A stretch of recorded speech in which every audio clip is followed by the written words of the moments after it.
lugar que no conocemos aún. Vamos cargados de cosas que por fortuna no pesan. Van en nuestra imaginación. Y aunque tengamos mucha información sobre nuestro destino, es más rico el territorio de nuestra fabulación.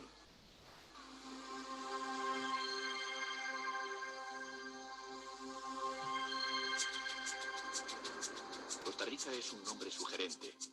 Se lo dieron a un país centroamericano porque se supuso que su tierra escondía un pozo inagotable de oro.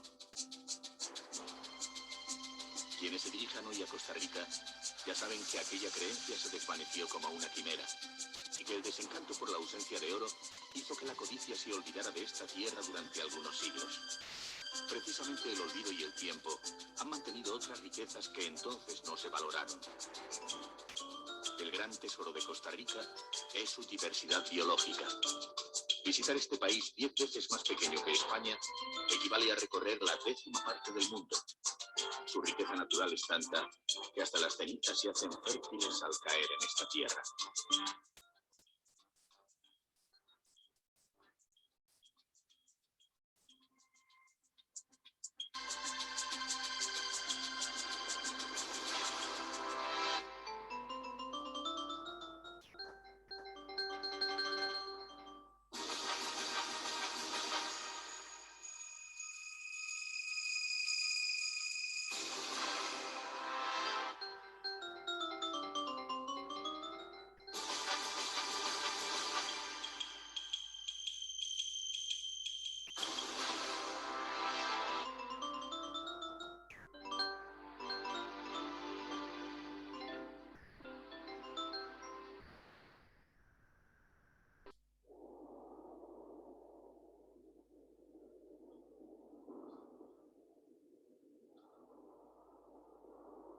La fascinación del hombre por la contemplación del fuego, sobre todo cuando surge de las entrañas de la tierra, convierte al volcán Arenal en la primera cita de muchos visitantes de Costa Rica.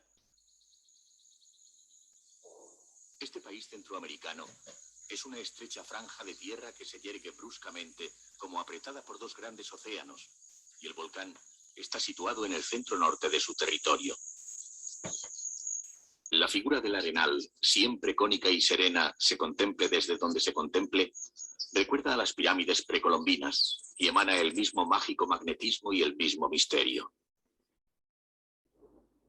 Entró en erupción en el año 1968, escupiendo lava y emitiendo una nube de cenizas que anegó los contornos. Desde aquella primera explosión, mantiene su cono permanentemente encendido y cada pocas horas expulsa piedras, cenizas y gases por medio de explosiones que producen el ruido de los truenos.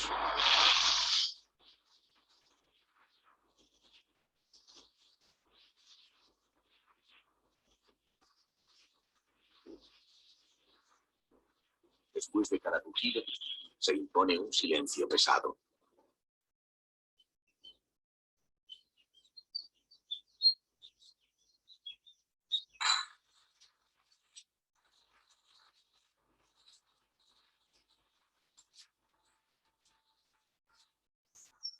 Modernos sistemas de detección de este tipo de fenómenos han permitido seguir viviendo cerca de este desarreglo del planeta a partir de un nuevo acuerdo de convivencia que respeta sus desahogos.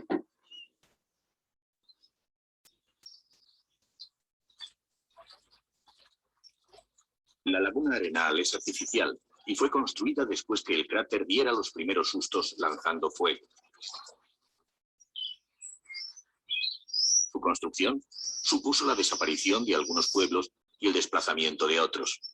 Pero sus aguas, además de absorber las cenizas y otras emanaciones del volcán, permiten el aprovechamiento hidroeléctrico y el riego de las tierras del noroeste.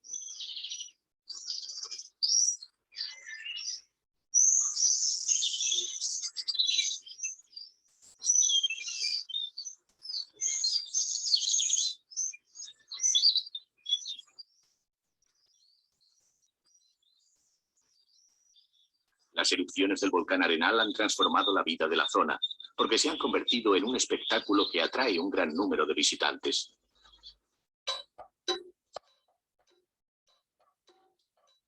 Gracias a esta afluencia, se han incrementado servicios que hasta entonces estaban poco desarrollados o no existían, como el alumbrado público, el teléfono, teléfono o las áreas verdes. Y existe la posibilidad de quedarse a dormir cerca de donde ruge el gigante.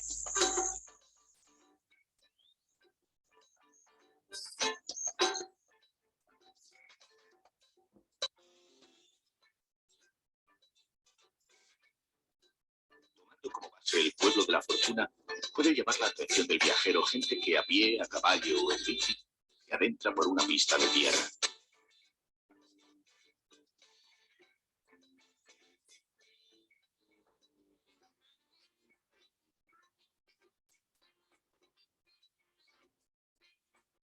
El último tramo del recorrido exige que enfrentemos nuestras fuerzas a un estrecho y tortuoso sendero que desciende bruscamente hasta el fondo del cauce del río La Fortuna. Al final del camino, nos encontraremos ante una cascada de agua que cae desde una altura considerable.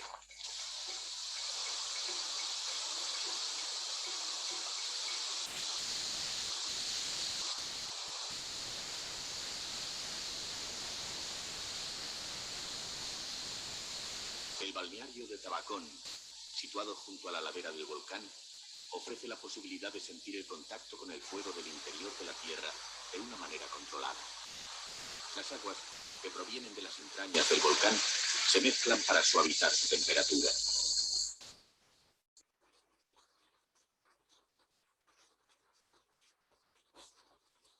Los baños están indicados para la curación de enfermedades musculares y óseas. En todo caso, el mero hecho de bañarse en un medio como este contiene una mezcla de rito y voluptuosidad innegable.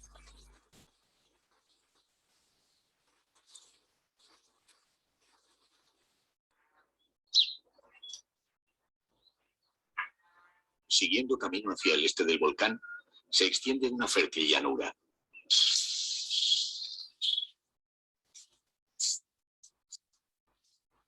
Los cultivos, como el de la papaya, se alternan con zonas de pastos pertenecientes a grandes haciendas.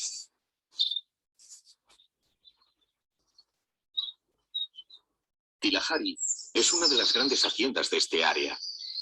Parte de ella ha empezado a explotarse como hotel. Al estar en un medio en el que las zonas cultivadas se alternan con las vírgenes, tomándola como base, se pueden vivir nuevas experiencias relacionadas con la naturaleza. El propio jardín es una exposición de plantas ornamentales. El clima tropical de Costa Rica es el ideal para muchas de estas especies que no florecerían ni arropadas con mantas y bufandas en otras latitudes.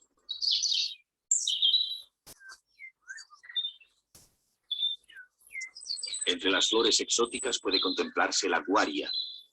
Pese a que la guaria morada es la flor nacional de Costa Rica, no se da con ella fácilmente. Otra flor delicada es la orquídea. En Costa Rica hay inventariadas 1.200 especies de estas plantas. Los pájaros que pululan por el jardín nunca se van muy lejos. En el hotel se encargan de tenerlos bien alimentados y de mantener sus condiciones de vida para que las aves puedan desarrollar su vida normalmente en los alrededores.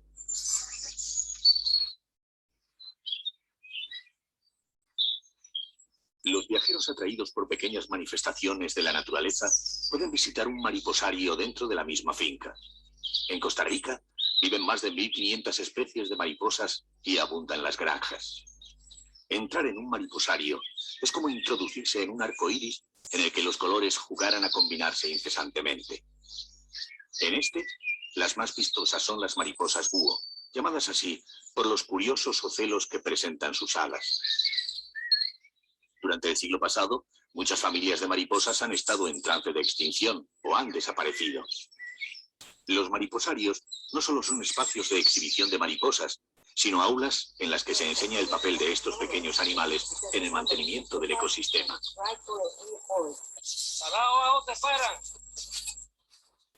La finca y los alrededores ofrecen diversas posibilidades de aventura.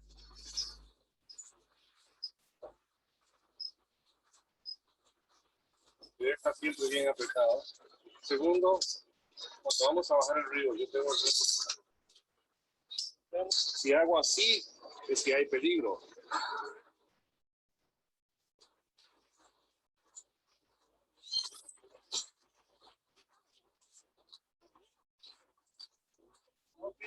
La excursión puede prolongarse hasta 12 kilómetros río abajo. El encuentro con algún animal salvaje, de los que se esconden en la espesura de los árboles, servirá para constatar que se invade un territorio en el que una comunidad de seres, animales y plantas tiene su hábitat.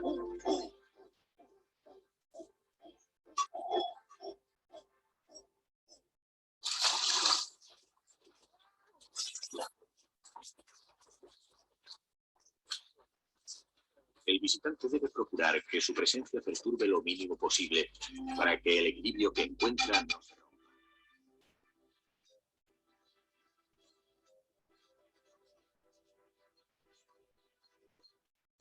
El ecoturismo es el disfrute de la naturaleza respetando las leyes que la sostienen. A medida que el viajero vaya entendiendo y cumpliendo sus reglas, en esta u otras excursiones, irá experimentando en su práctica mayores satisfacciones.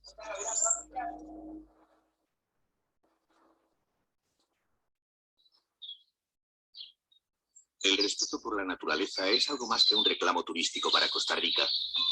Responde a una política de Estado en la que colaboran organizaciones extranjeras. En Turrubares de Orotina, una fundación canadiense se ocupa de la conservación de la lapa roja. Esta especie era muy abundante en la zona del Pacífico, pero en algunas áreas ya ha desaparecido por completo. Gracias a la fundación, aquí sigue llenando de vida las copas de los árboles con sus sonidos estridentes.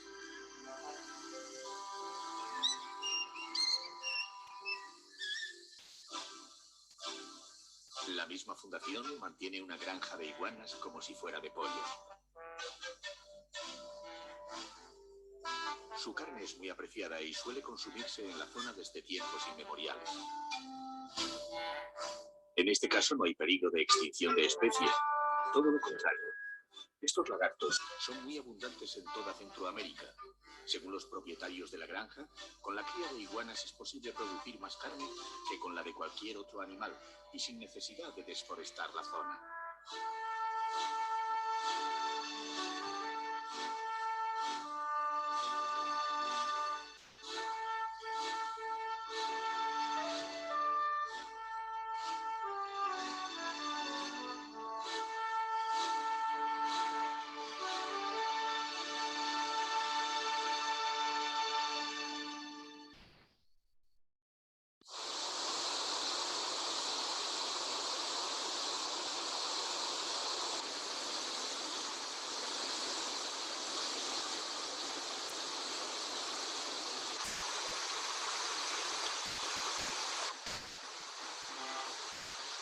Atravesar Costa Rica supone toparse con altas montañas, a menudo muy agrestes. Sus sistemas montañosos y su alto régimen de lluvias dan lugar a ríos muy caudalosos que se precipitan al mar en vertiginosas caídas en las que abundan las cascadas y los rápidos. El rafting es un descenso por los rápidos. Costa Rica es un verdadero paraíso donde practicarlo. Puede hacerse en los ríos Pacuare y Reventazón, que dan sus aguas al Atlántico, y en el Coribití, que las da al Pacífico.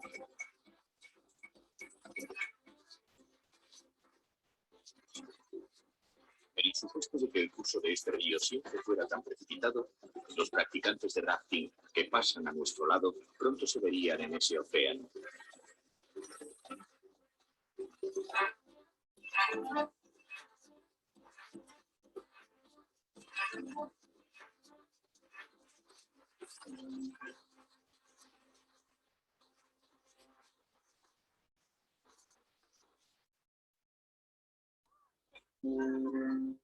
El litoral pacífico es el más grande de Costa Rica, con más de 1000 kilómetros de largo. El Golfo de Nicoya contribuye a prolongarlo. Varios ferries unen diariamente Punta Arenas con Playa Tambor, situada al otro lado del Golfo. Su servicio evita el largo rodeo que exige llegar por tierra a esta península, que es uno de los lugares preferidos por los costarricenses para disfrutar el verano. La mejor época para venir es la comprendida entre los meses de diciembre y mayo. La travesía lleva poco más de una hora sorteando una serie de islas que hacen de barrera a las olas. una navegación cómoda en cualquier época del año. El viaje es tranquilo ahora. En otro tiempo, este mismo viaje podía estar lleno de sobresaltos. Estas aguas y estas islas fueron refugio de míticos piratas y corsarios, como Drake, Morgan y Cook. Precisamente Cook murió cerca de aquí y fue enterrado en Cabo Blanco.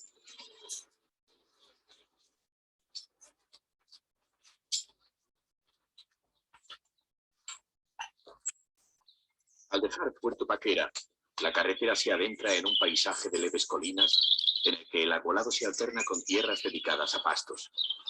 Los habitantes de esta zona han vivido tradicionalmente del ganado.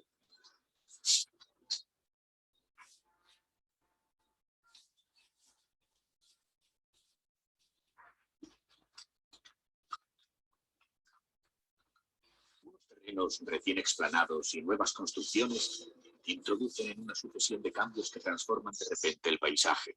Se ha entrado en una finca rústica de 2.500 hectáreas, de la que una parte ha empezado a dedicarse al recibimiento de visitantes.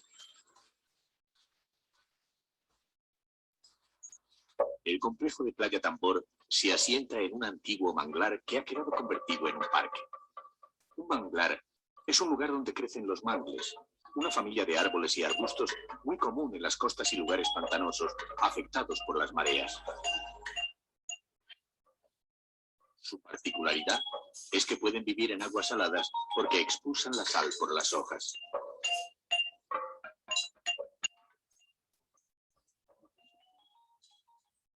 Los caminos acotados que evitan las zonas pantanosas, el manglar se conserva intacto, permitiendo la observación a corta distancia de animales que continúan considerándose en su hábitat.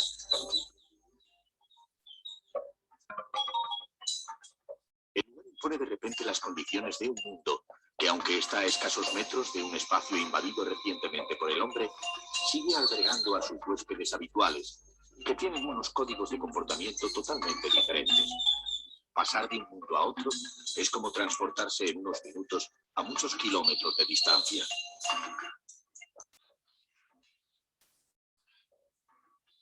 Los únicos seres que pasan del lado virgen a la zona de los recién llegados son las lapas, y lo hacen con total desparpajo, como si por vivir en las alturas estuvieran por encima de las leyes que rigen en uno y otro lado.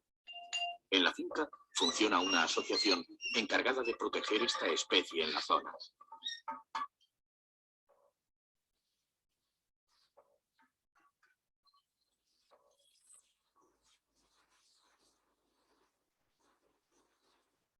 Las playas se extienden entre el mar y el manglar.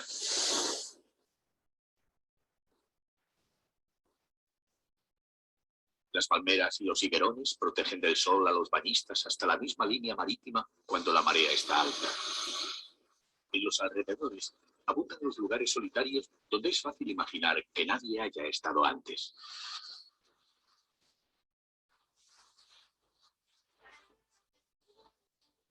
Dejando la Playa Tambor, la mayor parte de las exploraciones que pueden hacerse en estos contornos tienen como territorio el mar y la vida que se desarrolla en su entorno. El único problema que puede plantearse es qué rumbo seguir, pues todas se presentan prometedoras de entrada.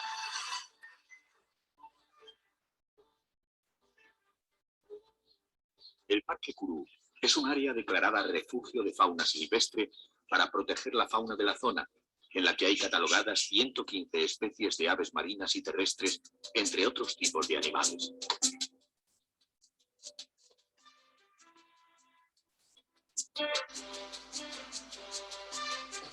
En un paseo por el parque, es bastante habitual que salga al paso del explorador algún compañero de viaje espontáneo.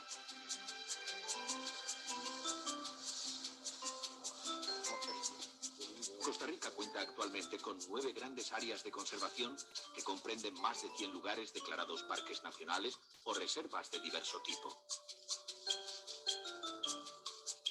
A comienzos de siglo, el bosque ocupaba el 90% de toda Costa Rica, pero la cobertura vegetal se fue reduciendo debido sobre todo a la expansión de la frontera agrícola llevada a cabo por colonizaciones espontáneas que buscaban tierras para el cultivo y prados para el ganado.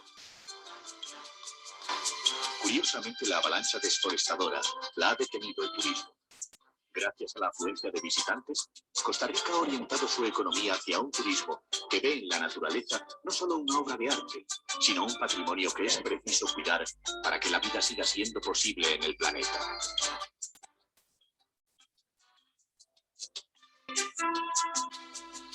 Un teléfono verde que funciona las 24 horas del día recoge las denuncias de agresiones al medio ambiente.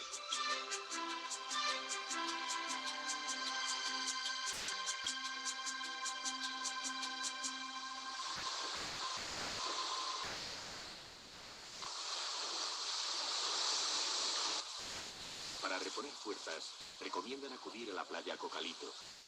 Aunque esta playa está en la costa del continente, solo tiene acceso por mar. A veces pasan varios días sin que nadie pise su arena ni perturbe sus aguas. Por eso sorprende encontrar en ella a alguien que nos ofrezca de comer y una cerveza. Un personaje, Vázquez, se dedica a preparar barbacoas a quienes vienen a visitar la playa. En mi casa come y bebe el que tiene hambre y el que tiene sed. Esa es mi forma de ser y gracias a Dios, viera que me siento muy bien. Cerca de la playa Cocalito está Montezuma, un pueblo que ha dado un salto en el tiempo en muy pocos años. Hasta los 80 carecía de electricidad. Los visitantes que pasan por aquí han transformado la vida y el talante de la población. Actualmente, una organización local realiza campañas de educación ambiental y organiza limpieza de playas los fines de semana. En Montezuma se repite el fenómeno de un tipo de desarrollo impulsado por un turismo cuidadoso. En el pequeño pueblo se vive la sensación de estar en una nueva frontera. Los servicios son los indispensables para sentirse en contacto con el resto del mundo, en un medio en el que se acepta y cultiva la primacía de la naturaleza.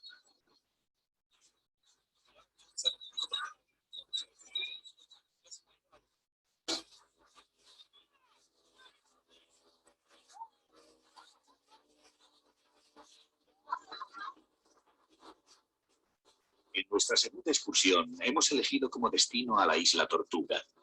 Nos han asegurado que encontraremos playas vírgenes de arena blanca que se cuentan entre las más bellas del Pacífico. La isla Tortuga son en realidad dos islas, llamadas Alcatraz y Tolinga. Ambas están deshabitadas.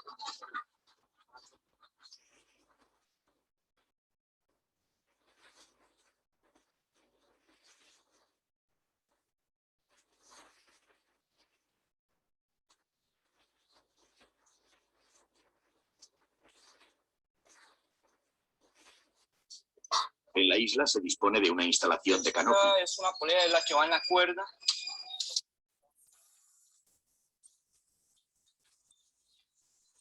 ¿Ves? Frena, se sienta. Despacio, despacio, despacio. Ok, go. Para tener la fiesta en paz, es preciso someterse a las normas de seguridad, equipándose con un arnés y un regulador de velocidades. Las palmeras sustituyen a los árboles que se han visto 1000 veces en las películas de Tarzán. Y los cables metálicos suplen a las lianas para mayor seguridad de los que deciden imitar al héroe de la selva.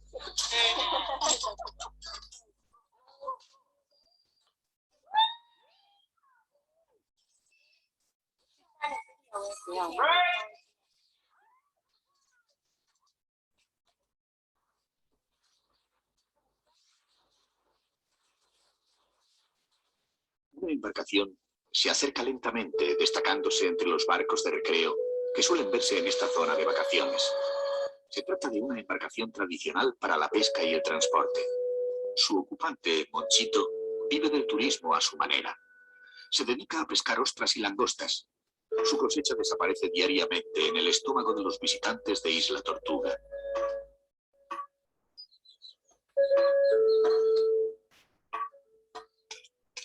Las prepara de manera muy simple. De concha, tabasco, limón y cebolla. Cuando entran en el paladar, se siente como si inundara la boca todo el sabor del mar. Cuando abandonamos la Isla Tortuga, Juanquito vuelve a su soledad. Él y su pequeña embarcación representan lo único permanente en esta isla deshabitada en medio del Pacífico inmenso.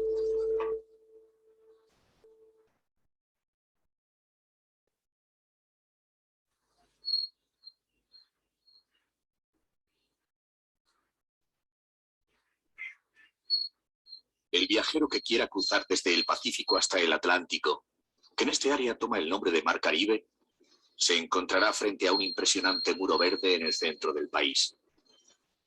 En medio de un majestuoso paisaje, tapizado de vegetación, solo los ríos han encontrado resquicios para abrirse paso hasta ese otro gran océano que tiñe Costa Rica como si quisiera cruzarla. La carretera que une actualmente San José con Puerto Limón, capital de la zona caribeña, solo existe desde 1987. Hasta su apertura, pasar de un lado a otro constituía una auténtica aventura. Estas condiciones, adversas para la colonización, son las que han salvado al Parque Braulio Carrillo, situado en el centro del país, de la degradación y han permitido que hoy sea un importante depósito para las fuentes y los ríos y un poderoso pulmón para la zona centro.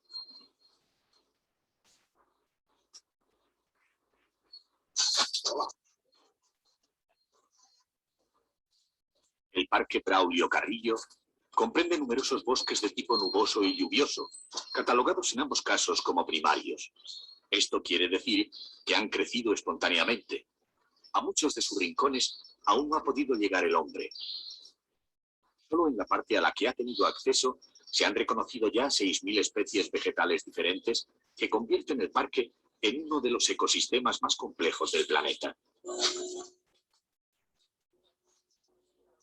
Desde fechas recientes, un teleférico permite adentrarse en zonas que de otro modo serían inaccesibles para los visitantes.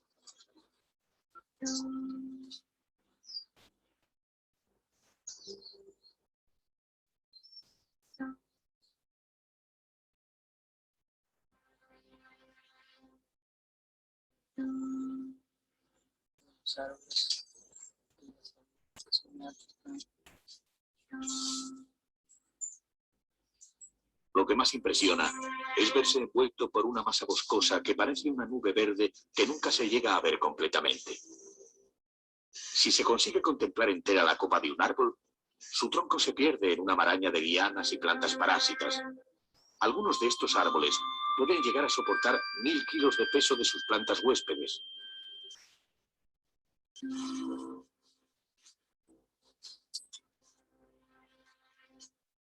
Después de ver el bosque con ojos de animal trepador, la vuelta permite contemplarlo a vista de paja. Ahora ya sabemos que su apabullante presencia se basa en un equilibrio que puede romperse fácilmente, como un castillo de naipes. En este conjunto de plantas, unas protegen a otras, como si entre todas hubieran urdido un dispositivo común e inteligente de autodefensa.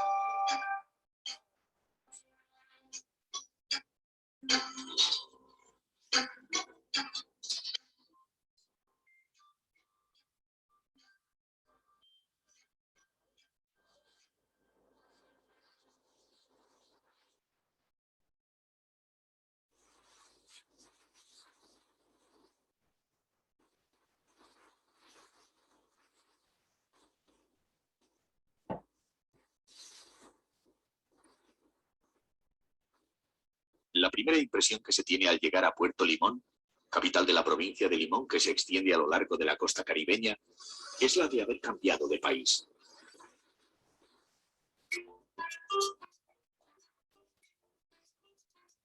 La barrera de montañas que ha tenido a esta zona incomunicada con el resto de Costa Rica ha dado lugar hasta una población diferente.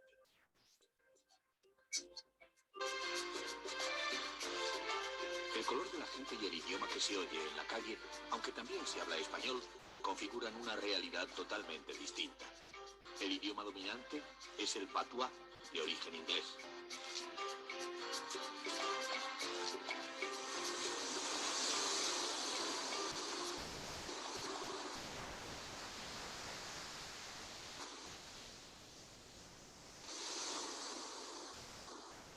Pese a que este fue el primer punto de la tierra costarricense que tocó Colón, La historia de Puerto Limón comienza realmente en el momento en que Costa Rica necesitó un puerto y una vía de acceso al Mar Caribe para exportar su café y su cacao a Europa. La decisión fue construir una vía férrea que llegara hasta aquí desde el Valle Central. La escasez de mano de obra en el país, la incidencia de la malaria, agravada por las excavaciones que se realizaban,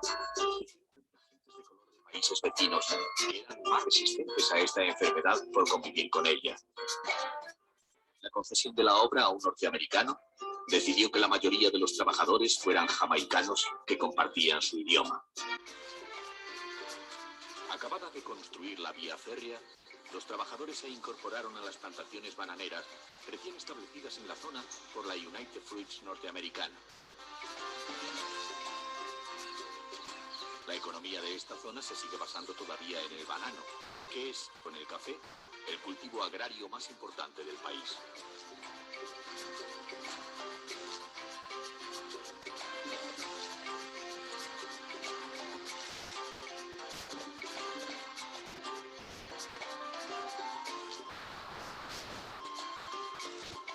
Muchas casas de la ciudad reproducen el modelo de la vivienda colonial jamaicana. Vivienda, lengua, costumbres y artes son manifestaciones en las que se puede apreciar una cultura aislada, pues a pesar de la vía férrea, la vida de Puerto Limón siguió discurriendo de espaldas a la del resto del país. El viajero que llega hasta aquí se encuentra con un Caribe distinto, con un Caribe rebelde, como la gente que habita en sus costas.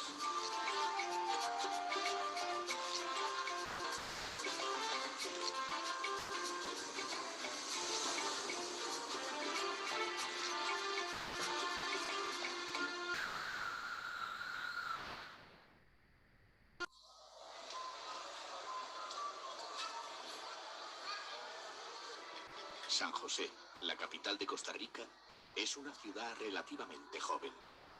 Fue fundada en el siglo XVIII, sobre la base de una antigua aldea que sobrevivió por puro empeño de los hacendados de los alrededores, los cuales se impusieron venir todos los días de fiesta para que el núcleo urbano no se desintegrara. La ciudad solo tiene 300.000 habitantes y alcanza los 800.000 con el área metropolitana. Mucha de la gente que atesta las calles durante el día volverá a sus pueblos cuando termine la jornada. San José es para el visitante una ciudad fácil y manejable. Su trazado reticular, con calles y avenidas numeradas, permite orientarse sin dificultad. Sus lugares de interés, situados en el centro, se pueden recorrer a pie porque están separados por unas cuantas cuadras o manzanas.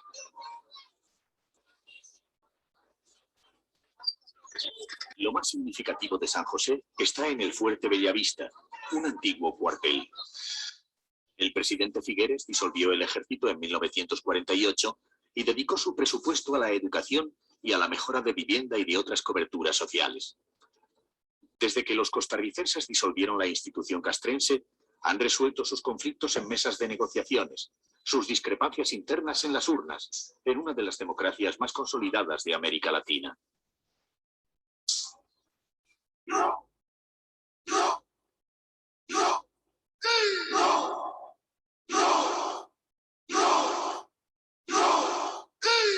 El antiguo cuartel se ha convertido en el Museo Nacional, en el que puede verse gran cantidad de objetos históricos y arqueológicos.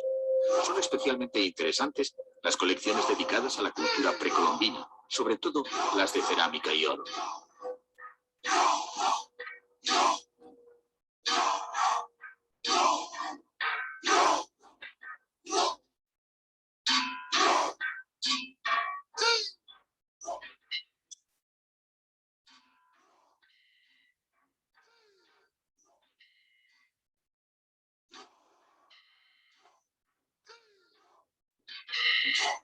El Museo Nacional parece una metáfora de Costa Rica.